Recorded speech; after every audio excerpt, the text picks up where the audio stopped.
మా జగనన్న ఆంధ్ర రాష్ట్రాన్ని 5 సంవత్సరాలు అభివృద్ధి చేసి చంద్రబాబు నాయుడు గారి చేతిలో పెడితే చంద్రబాబు నాయుడు గారు 7 నెలల్లో రాష్ట్రాన్ని సర్వనాశనం చేశాడు. ఇంతకీ ఎవరన్నారు ఈ మాటలు? సైబర్ టవర్ మొక్క చిలకలూరిపేట చిలక, మీకు అర్థమైపోయి ఉంటుంది. చిలకలూరిపేట నియోజకవర్గ ఎమ్మెల్యేగా పనిచేసినటువంటి విడదల రజనీ గారు. ఇంతకీ విడదల రజనీ గారు ఏం మాట్లాడుతున్నారు స్వయంగా మీరే వినండి. చెప్పండి మేడం.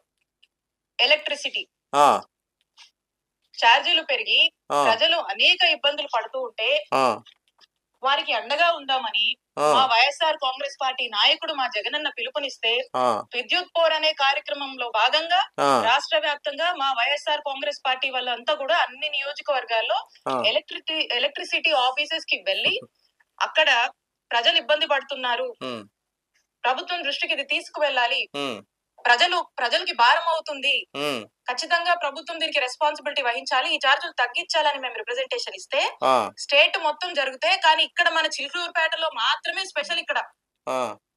ఇక్కడ మా వైఎస్ఆర్ కాంగ్రెస్ పార్టీ నాయకుల మీద, యాక్టివ్ లీడర్స్ కార్యకర్తల మీద 30 మంది మీద నాతో సహా ఇక్కడ కేసు కట్టారు. ఏమండి, చెప్తే కాస్త నమ్మినట్టు ఉండాలి. ఆంధ్ర రాష్ట్రంలో మీరు రైతుల కోసం ధర్నా చేశారు, తర్వాత ఎలక్ట్రిసిటీ బిల్లుల కోసం పెరిగినాయి అని చెప్పి వాటి మీద ధర్నా చేశారు. ఆంధ్ర రాష్ట్రంలో ఎక్కడైనా సరే కూటమి ప్రభుత్వం ఎవరి మీద దౌర్జన్యాలు చేసిందా, అరాచకాలు చేసిందా? దౌర్జన్యాలు అరాచకాలు చేయాలంటే మీ తర్వాతే కదండి, మీ వైఎస్ఆర్సీపీ పార్టీ వాళ్ళు చేసినట్టే కదా. గతంలో మీరు అధికారంలో ఉన్నప్పుడు మీరు చేసినటువంటి దౌర్జన్యాలు అరాచకాలు ప్రశ్నించేటప్పుడు ఎవరైనా సరే రోడ్డు మీదకి వచ్చి ధర్నా చేస్తున్నారంటే, ఎందుకు ఆశా వర్కర్లే కానీ లేదంటే అంగన్వాడీ టీచర్లే తీసుకుందాం, వాళ్ళు కానీ ధర్నాలు కానీ ఎవరైనా చేశారనుకో, కనీసం ధర్నా చేయించేవారు మీరు? నిరసన తెల్లనిప్పించేవారా? నిరసన తెలుపుతున్నారని చెప్పి తెలిస్తే చాలు వెంటనే ఏం చేశారంటే పోలీస్ వ్యవస్థను ఉపయోగించేసి హౌస్ అరెస్టులు చేసేయడం, ఎవరైనా రోడ్ల మీద కార్యకర్తలు ఎవరైనా వచ్చి ఎవరైనా ప్లగార్డ్స్ పట్టుకొని నినాదాలు తెలియజేస్తే వెంటనే వాళ్ళని చితక్కొట్టేసి పోలీస్ స్టేషన్లో తీసుకెళ్ళిపోయి వాళ్ళ మీద కేసులు బనాయించడం. మీరు చేసింది ఏంటండి? అయి కాదా? ఈరోజు కూటమి ప్రభుత్వం మీరు ధర్నాలు చేస్తామంటే మీరు చక్కగా మీరు మరి ఎలా పెట్టగలిగారు? రైతుల కోసం సూపర్ డూపర్ సక్సెస్ అయిందని చెప్పి పోస్టులు పెట్టారు కదా, ఎలక్ట్రిసిటీ బిల్లు కోసం ధర్నాల చేత సూపర్ డూపర్ సక్సెస్ అయిందని చెప్పి పోస్టులు పెట్టారు కదా, ఎలా పెట్టగలిగారు? ఈరోజు కూటమి ప్రభుత్వం మీకు సహకరించింది కాబట్టి ధర్నాలు చేస్తున్నారు కదా, చేసుకోండి. మీలాగా మేము దౌర్జన్యాలు చేయము, అరాచకాలు చేయము, అరెస్టులు చేయము, మీ ఇష్టం వచ్చినా చేసుకోండి. ఎందుకంటే ప్రజల మీద కూటమి ప్రభుత్వం మీద ప్రజలకి ఒక అండర్స్టాండింగ్ ఉంది. మీ యొక్క పరిపాలన వద్దనే కదా ఆంధ్ర రాష్ట్ర ప్రజలు మీకు పక్కన కూర్చోబెట్టి 11 సీట్లు ఇచ్చారు. మీరు ధర్నాలు చేస్తారు, మీ వెనక ఈరోజు ప్రజలందరూ మీకు సంఘీభావం తెలుపుతున్నారా? ఏం మాట్లాడుతున్నారు రజనీ గారు? కాస్త ఆలోచించాలి కదా.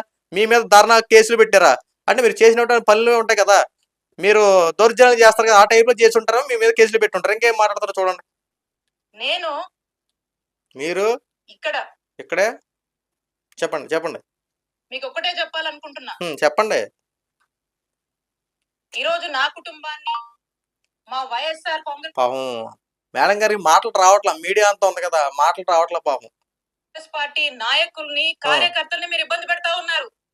పుల్లారావు గారు, మీకంటూ ఓ రోజు వస్తుంది, గుర్తు పెట్టుకోండి. ఇంకోసారి చెప్తున్నా, మా కుటుంబం జోలికి వస్తున్నారు కదా, మాది పురుషోత్తపట్నం, గుర్తు పెట్టుకోండి. ఆధార్ కార్డు ఏం చేంజ్ చేశారండి చెప్తున్నారు కదా. చిలకలూరుపేట రజనీ గారు బాగా వార్నింగ్లు ఇచ్చేస్తా ఉన్నారు. ఒక విషయం గుర్తుపెట్టుకోండి మేడం గారు, వైఎస్ఆర్సీపీ పార్టీ కార్యకర్తలని నాయకుల్ని ఎక్కడ కావాలని చెప్పి అరెస్టులు చేసిన దాఖలాలు ఎక్కడా లేవు. అందరినీ చట్టపరంగానే వాళ్ళ మీద కేసులు బనాయించారు తప్ప వ్యక్తిగత విషయాల కారణాలు చూపించి మీలాగా ఎవరైనా ప్రశ్నిస్తే ఇంట్లో ఆడవాళ్ళ మీద లేదంటే వాళ్ళ మీద అనేక ఆరోపణలు, వాళ్ళ యొక్క కుటుంబంలో విషయాలు తీసుకొచ్చి వెలుగులోకి తీసుకొచ్చి అక్రమ సంబంధాలు అంటగట్టేలా ఈ రోజున కూటమి ప్రభుత్వం ఏ ఒక్క నాయకుడు ఏ ఒక్క కార్యకర్త కూడా అలాంటి బుద్ధులు రాల. మీకున్నాయి అంతా అయ్యే కదా. గతంలో మీరు ఇలాగే ఎవరైనా నిరసన తెలిస్తే ఇంట్లో ఆడవాళ్ళ పేట్ల లేదంటే ఇంట్లో వాళ్ళ వ్యక్తిగత విషయాల గురించి ఎంత దారుణంగా నీచంగా ట్రోలింగ్లు చేసేవారు, ఫోటోలు మాఫింగ్లు చేసుకుంటూ పెట్టేవారు. ఈరోజు మీ కుటుంబాల దగ్గరికి వస్తారా? అంత నీచంగా కూటమి ప్రభుత్వం పాల్గొందండి. మీరు ఏదో భ్రమపడతా ఉన్నట్టున్నారు. ఇంకా చెప్పండి, ఇంకేదో చెప్తున్నారు కదా, అసలు పాయింట్లో వచ్చేయండి మేడం గారు, ఎందుకు వచ్చింది అంత మాకు? మీ 25 ఏళ్ల రాజకీయం చాలా జించుకుంది ఈ రోజుతో అనిపిస్తుంది. బా ఇంకా అండి గ్యాప్లు ఏంటండి మాట్లాడండి బాబు. కేసులు కడతారా? అక్రమ కేసులు పెడతారా? ఉమ్, భయపెట్టాలని చూస్తారా? ఉమ్, మీరు నన్ను గాని, మా కుటుంబ సభ్యుల్ని గాని, ఉమ్, మా నియోజకవర్గ ప్రజల్ని గాని, ఉమ్, అండ్ ఎస్పెషల్లీ మా వైఎస్ఆర్ కాంగ్రెస్ పార్టీ ఉమ్. నాయకుల్ని, కార్యకర్తల్ని, వైఎస్ఆర్ కాంగ్రెస్ పార్టీ కుటుంబ సభ్యులు, ఇక్కడ ఉన్న వాళ్ళందరినీ కూడా, కుటుంబ సభ్యులందరినీ కూడా బెదిరించి, భయపడి, అక్రమ కేసులు పెట్టి, అక్రమ అరెస్టులు చేస్తే ఓ నాయనో, పాడిందే పాట చెప్తున్నారు తప్ప మెయిన్ మ్యాటర్ రావట్లా.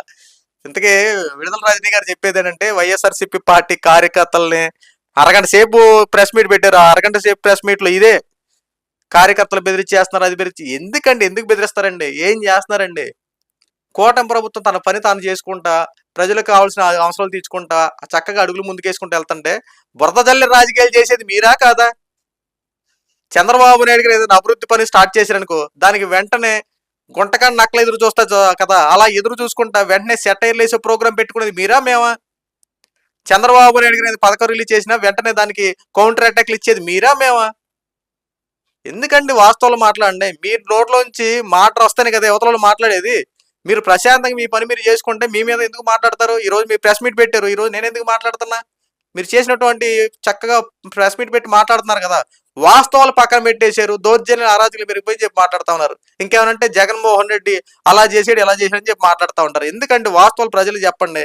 అరగంట ప్రెస్ మీట్లు, గంటన్నర ప్రెస్ మీట్ ఇది. ఎన్ని ఇబ్బందులు పడుతూ తలబాదు డ్రామాను చూడండి.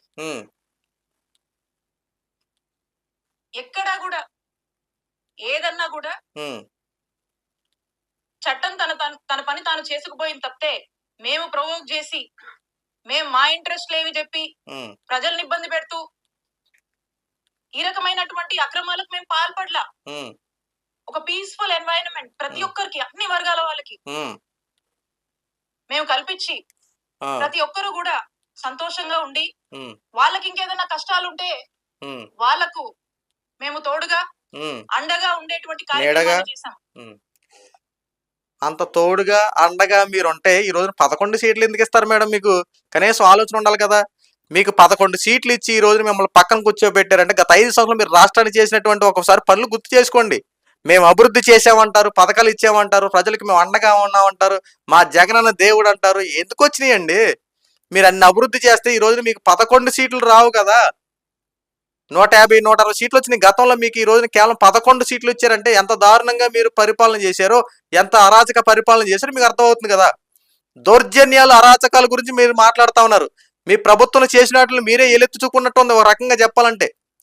ప్రజలకి ఎలాంటి పరిపాలన కావాలో ఈ రోజు ప్రజలు తెచ్చుకున్నారు. కూటమి ప్రభుత్వం ఎలాంటి పరిపాలన తెస్తుందో ప్రజలు కూడా చూస్తా ఉన్నారు. 7 నెలల పరిపాలనలో ప్రజలకి ఏమి కావాలో అవసరాలను ఒక్కటొక్కటిగా తీరుస్తా ఉన్నారు. కూటమికి వస్తున్నటువంటి ఆదరణ, విశేష ఆదరణ తట్టుకోలేక మీరు వెంటనే బురద జల్లి రాజకీయాలు చేస్తా ఉన్నారు. విడుదల రజనీ గారు, మిమ్మల్ని వ్యక్తిగతంగా ఎవడు ఏం చేయడండి. మీరు ఏదన్నా దౌర్జన్యాల అరాజకలు సంబంధించి మాట్లాడినా, పనులు చేస్తేనే ఇట్టే పక్కన రియాక్ట్ అవుతారు తప్ప మీ మీద ఎవడో కావాలని ఎవడో రెచ్చగొట్టే మాటలు, వ్యాఖ్యలు చేయడు. ఎందుకంటే మీ పరిపాలనలో అవినీతి అరాజకాలే కదా. మీ చిలకలూరుపేటకు చేసిన నియోజకవర్గానికి ఏం చేశారు? ఒకవేళ మీరే మంచి చేస్తే అక్కడ మీ నియోజకవర్గంలో మీరు ఎమ్మెల్యేగా గెలిచేవారు కదా. ఎందుకు ఓడిపోయారు? గుంటూరు వెళ్ళారు, గుంటూరులో పోడించారు, అక్కడ ఏమైంది? ఓడిపోయి కూర్చున్నారు. ఎక్కడ చూసుకున్నా సరే మీకు ఏమి ఉంది? ఏమి లేదు కదా.